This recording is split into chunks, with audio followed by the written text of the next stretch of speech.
Il est 13h à Conakry. Merci de votre fidélité. Bienvenue dans ce journal dont voici les titres. La ministre de la Santé s'est rendue successivement au centre de santé amélioré Lauriane Doumbouya de Kobaya Plateau, puis à l'hôpital régional d'Antanor, une tournée qui permet à Kaïté Sala d'échanger avec les équipes soignantes. Le préfet de Sigiri rencontre les sous-préfets, les maires et les présidents de district au centre des échanges. La conduite des affaires publiques au niveau local. L'autorité préfectorale insiste sur le respect des règles de bonne gouvernance. Des talents de l'image célébrés au cours d'une cérémonie dédiée au secteur 31 photographes sont distingués à l'occasion de la journée mondiale de la photographie. 3 vidéographes sont également honorés pour leur réalisation. Voilà pour le sommaire. Bonjour à tous. La ministre de la Santé poursuit donc sa série de visites dans les structures sanitaires de Conakry. Kaïté Sall était récemment au centre de santé amélioré Lauriane Doumbouya de Kobaya Plateau et à l'hôpital régional d'Antanor. Une immersion qui s'inscrit dans le cadre de la prise de contact avec le personnel médical et pour constater les conditions de travail. Tcherno Maroufba, Mohamed Pati Kamara.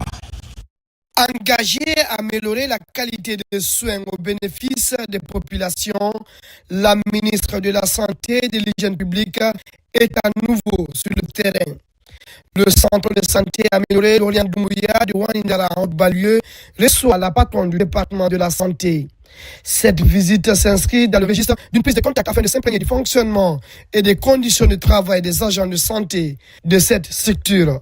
Et notre PEV est à plus de 500 enfants aujourd'hui vaccinés. Et les complications d'urgence obstétricale, nous avons opéré plus d'une centaine de malades ici. Donc c'est pourquoi si vous êtes devant nous aujourd'hui, pour nous c'est un ouf de soulagement. Ce centre de santé, j'ai bien noté toutes les demandes qui ont été faites et je tiens à vous rassurer que les dispositions seront prises pour satisfaire les demandes.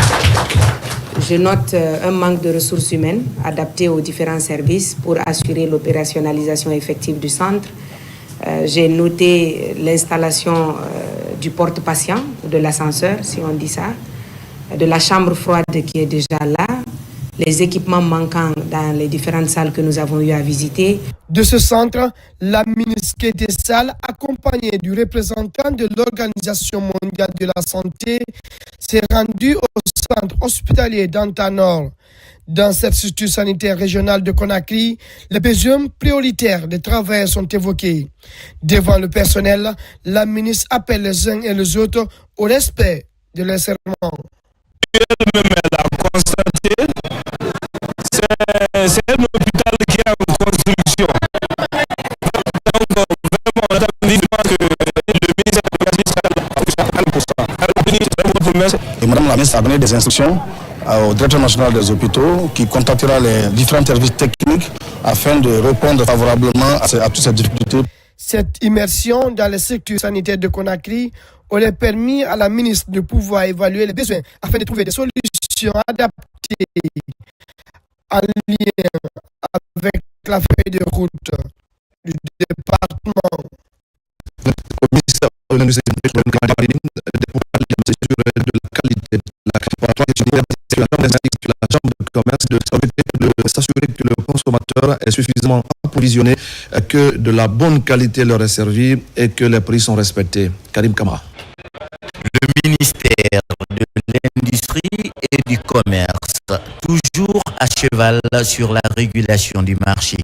Après l'accord tripartite sur les prix consensuels des denrées de première nécessité, l'heure est au suivi sur le terrain.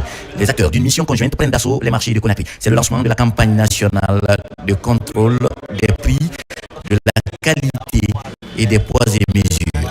La Chambre de commerce, il y a démembrement partout dans le pays. Le président national a instruit de travailler avec des DCC pour qu'on puisse vraiment arriver à contenir le prix du protocole. Donc dans ce sens, la Chambre de commerce, Inch'Allah, ne faillira pas. Au cours de ce contrôle, il sera question pour l'Institut guinéen de normalisation et de métrologie de contrôler le contenu net des différents prix emballés. Quant à l'ONCQ, s'assurer que les produits répondent aux normes de qualité. Nous sommes dans une période de grande consommation et chacun de nous est conscient que la prolifération des produits contrefaits, non conformes, représente un risque réel pour la santé publique, mais aussi et surtout pour l'économie nationale. Parmi les échantillons qui ont été prélevés et contrôlés, on a constaté que en majorité le poids est conforme. Quelques variations ont été constatées au niveau de l'oignon et ce qui s'explique par la variation de l'humidité du produit, c'est-à-dire le contenant en eau qui varie en fonction de la durée de la conservation. La même campagne est simultanément lancée dans les marchés de l'arrière-pays. Objectif, constater l'approvisionnement, mais aussi l'acquisition de ces denrées à des prix qui sont déjà consensuels. Vous savez que des prix plafonds ont été donnés. On ne peut pas rester dans les bureaux. L'équipe des agents assermentés le fait tous les jours. Mais aujourd'hui, Madame la ministre a voulu à ce que la lumière soit faite sur cette activité qui tient à cœur le département du commerce. On reçoit des appels sur le numéro vert 142 et on encourage la population à utiliser ce numéro. D'ores et déjà, des informations sur des cas de dérive sont remontées et la mission conjointe prendra des dispositions face à ces pratiques afin de corriger au bénéfice du consommateur. C'est parti également pour les audiences criminelles à Sigiri. Au total, 31 dossiers portant sur des crimes graves, assassinats et meurtres, ainsi que plusieurs autres infractions sont examinés par le tribunal criminel. Le parquet, après le tribunal de première instance de Sigiri, affirme ainsi sa volonté de lutter contre l'impunité. Abakar Ami Kamara et Tierno Younoussaba. Sigiri, ouverture des audiences criminelles au titre de la session de l'année 2026. Dans cette zone aurifère par excellence, souvent confrontée à la montée de la criminalité, 31 dossiers sont inscrits au rôle. Les infractions portent sur l'assassinat, meurtre, viol, coups et blessures volontaires ainsi que le trafic de drogue, notamment de cocaïne. Ces affaires seront examinées au cas par cas par le tribunal criminel. La cérémonie d'ouverture a été vraiment une réussite. Nous sommes là pour eux. Tout ce que nous faisons, c'est pour eux, c'est pour les défendre et défendre leurs biens. Et les dossiers qui sont inscrits au rôle seront examinés au cas par cas et la vérité triomphera dans toutes ces affaires. Aucun coupable n'échappera, mais aussi qu'il soit rassuré qu'aucun innocent ne sera retenu. Le procureur près le TPI de Sigiri a sollicité la collaboration de la population ainsi que des forces de défense et de sécurité. L'idée vise à freiner la criminalité dans la zone. Toute la population de Sigiri a la collaboration avec les services de sécurité et de défense. Puisque ces malfrats qui font la loi à travers la ville ne sont nulle part. Ils sont dans nos maisons, ils sont dans nos quartiers, ils sont dans notre ville. Ce sont nos voisins. Donc si vous constatez que vous avez un voisin, un locataire qui est dans votre maison, dont vous ne comprenez pas les attitudes, et il est important de signaler ces comportements acquis de droit. L'ouverture de ces audiences criminelles a mobilisé les autorités préfectorales et de nombreux invités. Il est question d'examiner les affaires traduites devant le tribunal d'instance de Sigiri, histoire de renforcer la lutte contre la criminalité. À l'approche du 24 mai, date prévue pour les prochaines élections en Guinée, les préparatifs s'intensifient au sein des institutions chargées d'organiser le scrutin. La Direction générale des élections, en collaboration avec l'ONASUR, a procédé à l'installation de la commission financière. Cette instance aura pour mission de proposer le montant des cautions pour les candidats et de fixer le plafond des dépenses de campagne. Amadou Touré, Abdul Razak Souma. C'est en application de l'article 275 du Code électoral que cette commission est mise en place. Elle est composée des représentants de la Direction générale des élections DGE, de représentants du ministère de l'économie, des finances et du budget, celui du ministère de l'administration du territoire et de la décentralisation et de l'Observatoire national autonome de supervision du référendum constitutionnel et des élections au NASUR qui en assure la présidence. Elle a 5 jours à compter de cette date d'installation pour faire des propositions de caution de candidature aux élections à venir. Nous aurons 3 cautions parce que nous avons 3 scrutins de liste. Et n'oubliez pas que ces élections sont couplées. C'est les législatives et les communales qui vont s'organiser ensemble. Donc pour les législatives, il y a 2 scrutins.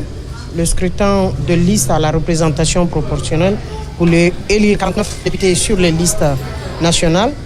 Et nous aurons les scrutins de liste, les scrutins majoritaires unis et plurinominal. Ensuite, nous aurons la caution pour les élections communales.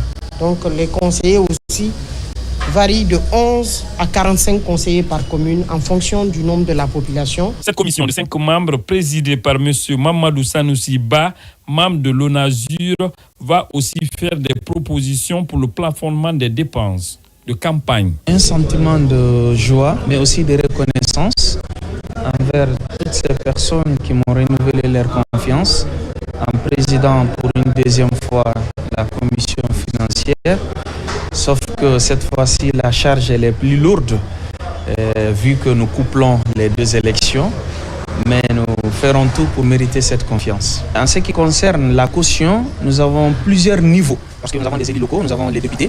Et en ce qui concerne le plafonnement, nous allons travailler d'une façon globale qui va nous permettre de faciliter le travail et de nous donner un résultat qui sera vraiment accepté.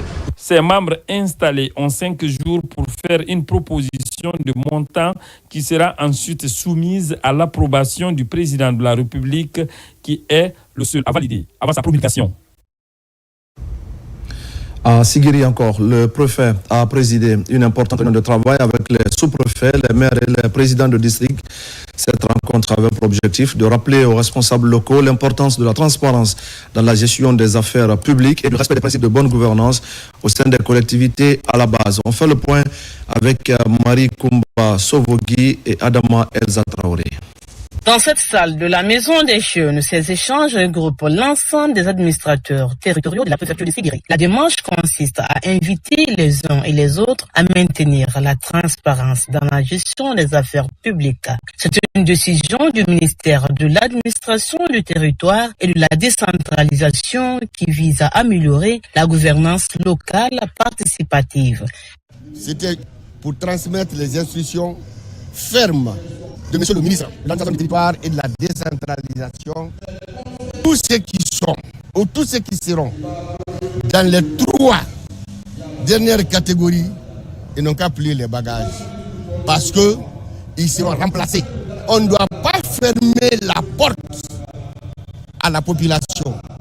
Nous sommes là pour servir les citoyens de Sigiri et non se servir les citoyens de Sigiri.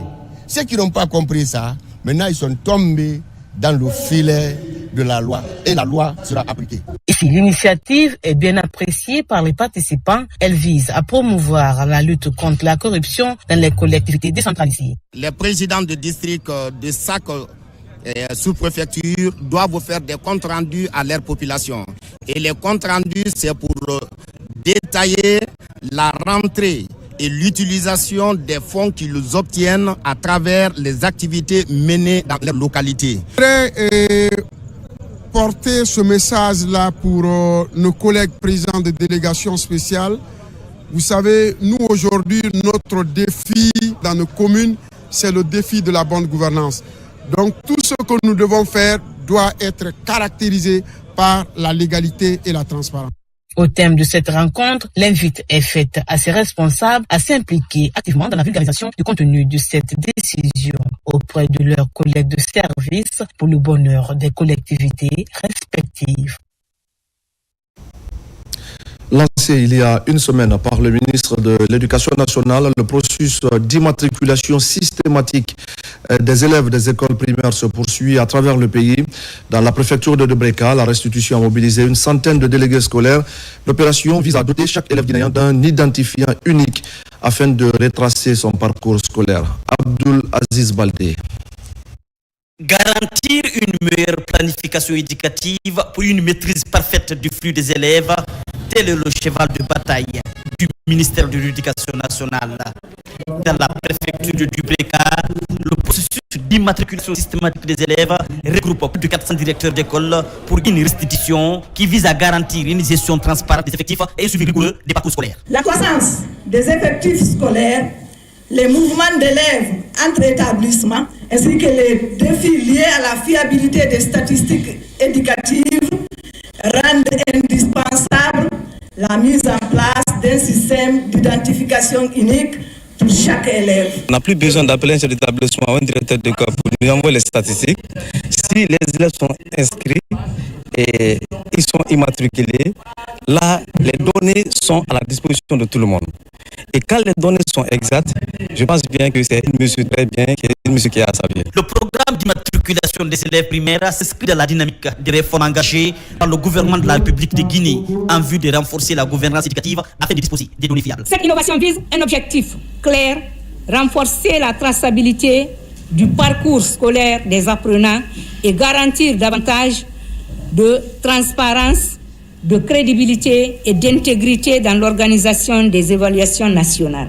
C'est l'une des plus grandes réformes que le MENA FTP a entreprise récemment. Ça va nous permettre d'éviter le tâtonnement dans la planification de la gestion des effectifs. Le ministère de l'Éducation nationale, de l'alphabétisation, de l'enseignement technique et de la formation professionnelle entend doter chaque enfant d'une identifiant unique qui permettra d'archiver les données de l'élève jusqu'à l'université. Cette opération va s'étendre sur l'ensemble du territoire national. On en vient maintenant à cette nouvelle avancée significative dans notre pays. La doctorante Mawa Bangoura a soutenu sa thèse de doctorat consacrée à la migration de la télévision analogique vers la télévision numérique en République de Guinée. Parents, amis et collaborateurs ont fait le déplacement pour témoigner leur soutien à la candidate lors de cette étape importante de son parcours académique. Fatoumata Batouli Diallo. C'est un moment rare dans le parcours académique d'une jeune femme de son âge. Dans son travail de recherche, la doctorante s'est intéressée aux conditions optimales permettant à la Guinée de réussir la transition vers la télévision numérique. Une mutation technologique qui représente aujourd'hui un enjeu majeur pour le développement du secteur audiovisuel. Comme la Guinée a 4 réseaux naturels, on a jugé nécessaire chaque réseau naturel d'utiliser 2 sites. Donc, avec les 2 sites, par exemple, on a pris la Basse-Guinée, site pilote qui est le Mont Kakoulima. On a fait l'essai, première expérience, avec un émetteur de 500 watts et 8 antennes. Avec cet essai, donc, c'est revenu que la partie de la Basse-Guinée est quand même optimale. On a jugé nécessaire aussi d'utiliser les 4 points de la Guinée, chaque point 2 sites, donc 2 fois 4, 8. Avec 8 sites implantés, la Guinée est totalement couverte par le réseau. À travers cette étude, Mahawa Bangoura a la trentaine révolue, met en lumière plusieurs défis liés notamment aux infrastructures techniques, au cadre réglementaire et à l'accessibilité des équipements pour les populations. Elle pose également des pistes de solutions afin d'accompagner efficacement ce processus de modernisation. La candidate a démontré, ou la désormais docteur Mahawa Bangoura, elle a démontré les conditions optimales de cette migration en insistant sur les avantages. De par l'exposé, j'ai compris que 8 sites sont retenus sur des points culminants par endroit dans le pays pour la diffusion et la réception des signaux. Normalement, dans nos universités, on ne doit pas y enseigner si on n'a pas le diplôme de doctorat. Et après, il y a la promotion en grade académique qui doit suivre. Donc, autre chose aussi, que le pays même peut bénéficier des résultats de ces thèses. Après 4 années de recherche et d'analyse, la candidate a brillamment défendu ses travaux devant le jury, franchissant ainsi une étape importante dans sa carrière académique. Cette présentation marque ainsi l'aboutissement d'un parcours doctoral pour Mahawa Bangoura. À Mamou, les services d'incendie et de secours ainsi que l'unité régionale de la protection civile renforcent leur capacité d'intervention. Les engins roulants offerts par le chef de l'État ont été remis à la direction régionale de la protection civile, un appui pour améliorer la réponse face aux incendies et aux catastrophes naturelles souvent enregistrées dans la région. La cérémonie de remise s'est déroulée en présence du gouverneur de la région de Mamou, Mamadou Paté Baldé. En Guinée, le président de la République, Mamadi Doumbouya, multiplie les efforts pour porter aide et assistance aux victimes des incendies et d'autres catastrophes naturelles dans la région. C'est dans ce élan que le chef de l'État a mis à la disposition de la direction régionale de la protection civile d'un important lot d'engins roulants. Ce don est composé de 10 véhicules, dont 5 ont été offerts aux services d'incendie et de secours et 5 destinés aux unités de protection civile de Mamou. Nous prenons ici l'engagement solennel de faire un usage responsable, rigoureux et efficace de ces équipements mis à notre disposition. Nous redoublons d'efforts pour servir la population avec professionnalisme, discipline et dévouement. Ce geste du président de la République, Mamadi Doumbouya, vise à renforcer les capacités opérationnelles des agents de la protection civile en vue d'assurer la sécurité et la protection des citoyens. On doit aujourd'hui un matériel de protection des citoyens. Ce sont les corps habillés les plus proches des populations guinéennes. Si ces personnes-là sont habillées, sont préparées et dotées de moyens, je pense que la sécurité est déjà assurée. Je peux vous dire que la mission de la protection civile est noble et exige du courage, du développement de la discipline et du professionnalisme.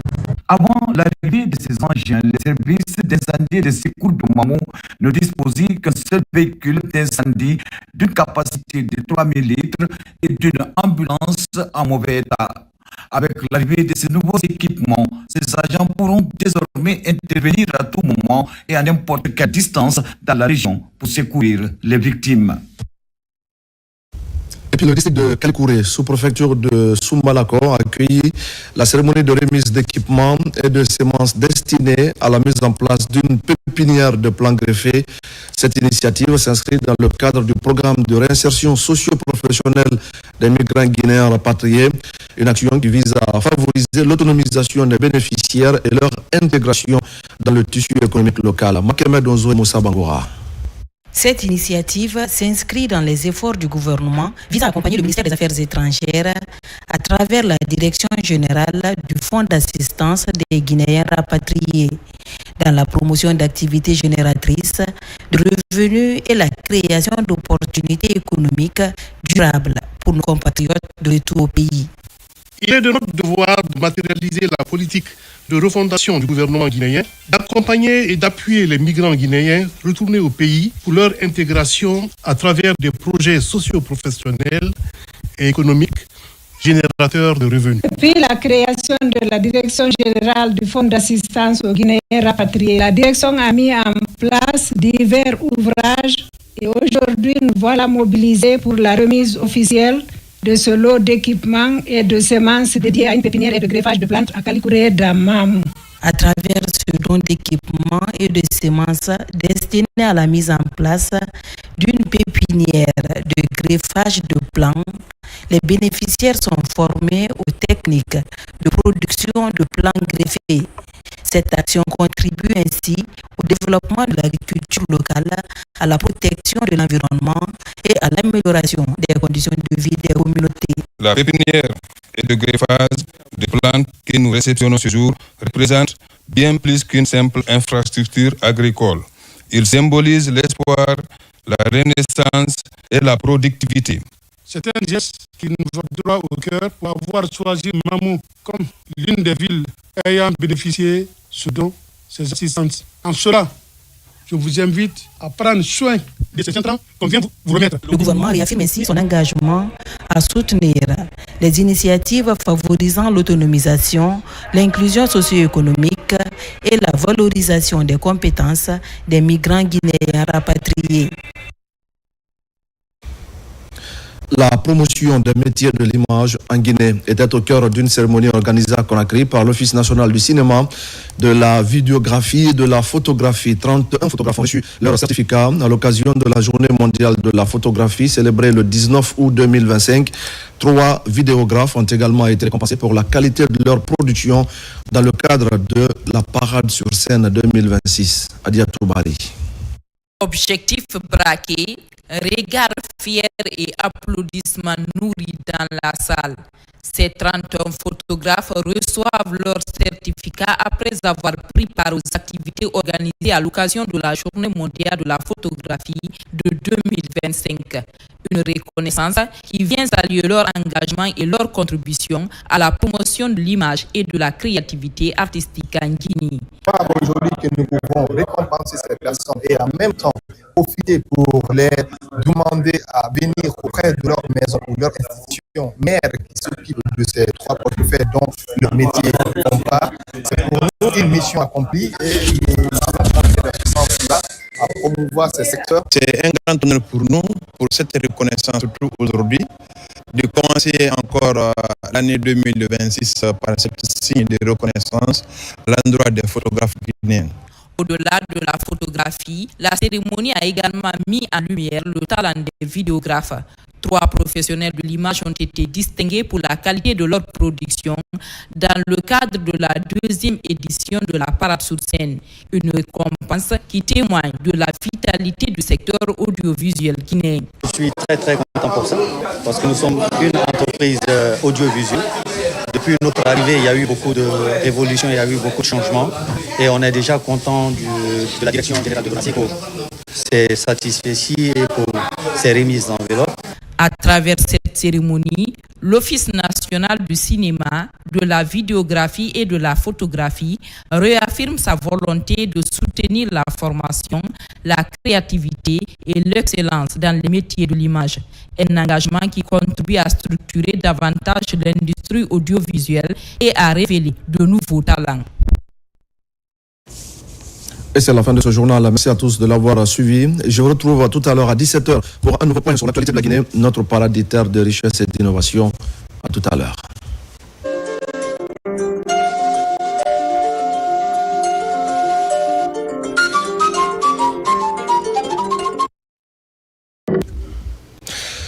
Mesdames et messieurs, encore une fois, merci de votre fidélité. Voici le contenu de cet arrêté qui vient de nous parvenir. Arrêté A 2026 0021 MATD CAB SGG portant dissolution de 40 partis politiques. Le ministre, vu la Constitution, vu la loi organique LO 2025-035 CNT du 21 novembre 2025 portant régime des partis politiques et autres organisations à caractère politique. Vu la loi L 2018-025 AN du 3 juillet 2018 portant organisation générale de l'administration publique. Vu la loi L 2019-0027 AN du 7 juin 2019 portant statut général des agents de l'État. Vu le décret D 2026-005 PRG-SGG du 26 janvier 2026 portant nomination d'un Premier ministre chef du gouvernement. Vu le décret D 2026-006 PRG-SGG du 26 janvier 2026 portant structure du gouvernement.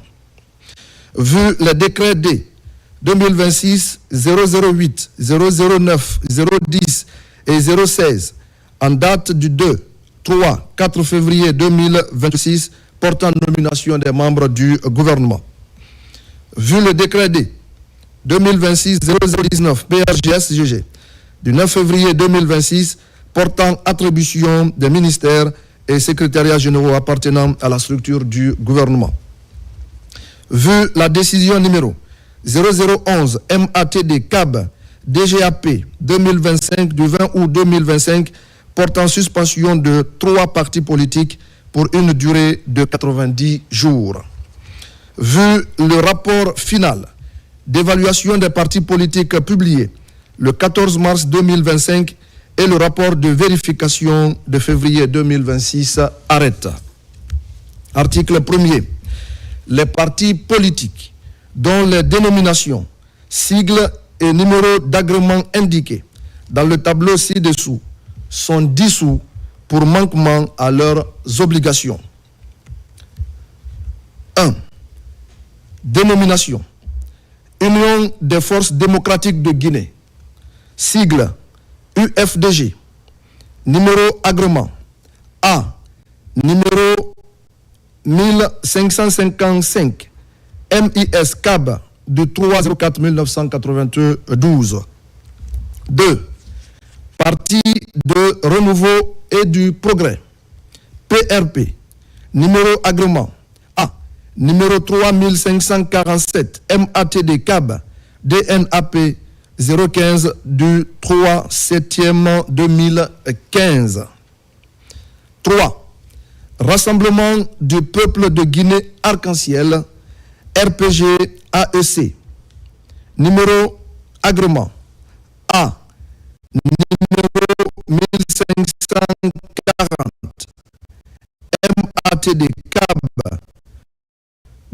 DNLPR 2004. Bloc pour l'alternance en Guinée. BAG. Numéro d'agrément A. Numéro 001. MATD. DNAPAE. 0,5. Parti du peuple de Guinée, PPG. Numéro d'agrément A. 1992. 1562. MIR avril 1992. 6. Union pour le changement de Guinée. UCG. Numéro d'agrément A. 2010. 2103. Matap. CAB. DNL PAJR 2010. 7. Mouvement pour la solidarité et le développement durable. MSDD. Numéro d'agrément A. 2011. 83 94 MATD CAB. DNLPR du 30 janvier 2011. 8. Parti libéral démocrate. PLD. Numéro agrément A. 1992.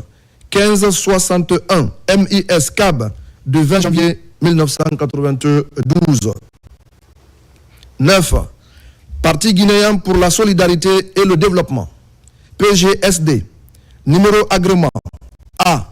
2010 0291 Matad CAB du 25 janvier 2010. 10. Synergie des Guinéens pour le progrès. SGP. Numéro agrément A. 2010 3361 Matap CAB du 20 janvier 2010. 11. Rassemblement pour le développement intégré de la Guinée. RDIG. Numéro agrément A. 2009 0402 Matap CAB DNL PAJR du 3 février 2009. 12. Rassemblement guinéen pour l'unité et le progrès. RGUD. Numéro agrément A. 2010 1215 Matap CAB NL PAJR du 3 mars 2010. 13. Parti pour la démocratie et le progrès. PDP. Numéro agrément A. 2012 1027 MATD CAB du 14 juin 2012. 14. Parti serviteur du peuple. PSP. Numéro agrément A. 2011 8401 MATD CAB DNLPR du 10 décembre 2011. 15. Parti Nouvelle Vision. PNV. Numéro agrément A. 2010 1526 Matap CAB DNLPAJR du 27 novembre 2010. 16. Parti guinéen du peuple. PGP. Numéro agrément A. 2009 5043 Matap CAB DNLPAJR du 7 novembre 2009. 17. Rassemblement pour la paix et le développement RPD. Numéro agrément A.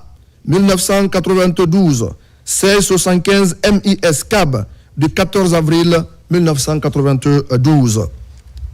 18. Parti du Rassemblement national pour le développement. PRND. Numéro agrément A. 2011 88 39 MATD CAB DNLPR du 30 décembre 2011. 19. Parti AFIA. AFIA. Numéro agrément A. 2011 81 53 MATD CAB DNAP du 16 décembre 2011. 20. Front national pour le développement. FND. Numéro agrément A. 2009 0079 Matap DNLPAJR du 21 janvier 2009. 21. Parti du travail et de la solidarité. PTS. Numéro agrément A. 2009 0846 Matap CAB DNLPAJR 2009. 22. Parti des écologistes guinéens. PEG. Numéro agrément A. 92 1547 MIS CAB du 3 04 1992. 1992. 23. Parti socialiste, PS, numéro agrément A 92 1557 MIS CAB. 24. Génération citoyenne, GC, numéro agrément A 2009 0900 MATAP CAB DNL PAJR. 25. Les sociaux-démocrates de Guinée, SDG, numéro agrément A 2010 3030 Matad CAB 2010. 26. Union nationale pour l'égalité et le développement, UNED, numéro agrément A 2012 1001 MATD CAB DNLPR 2012. 27.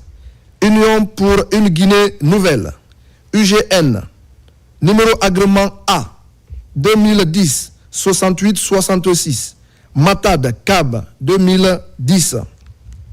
28. Génération pour la réconciliation, l'union et la prospérité, GRUP, numéro agrément A 2011 55 65 MATD CAB DNLR 2011. 29. Alliance des démocratiques indépendants écologistes de Guinée, ADIEG, numéro agrément A 2011 63 20 MATD DNLR 2011. 30. Alliance nationale pour le progrès, ANP, numéro agrément A 1992 1559 MIS CAB 1992. 31. Guinée pour la démocratie et l'équité, G2E, numéro agrément A 2018 53 03 MATD CAB DNAP 2018. 32. Guinée unie pour le développement, GUD, numéro agrément A 2010 31 36 MATAP CAB DNL PAJR 2010. 33.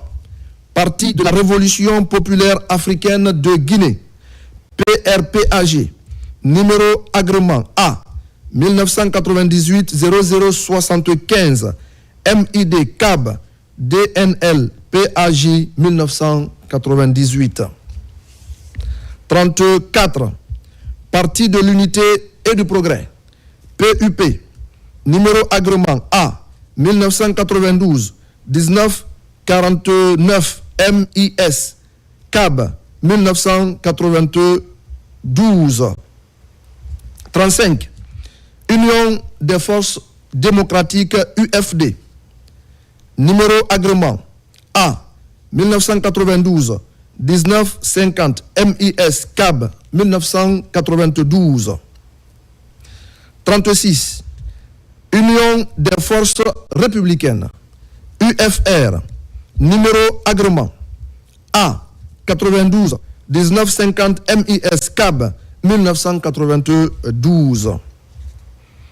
37. Parti démocratique de Guinée, Rassemblement démocratique africain, PDG RDA, numéro agrément A 93 11 514 MIS CAB. 38. Union pour le progrès de la Guinée, UPG, numéro agrément A 1992 1558 MIS CAB du 3 avril 1992. 39.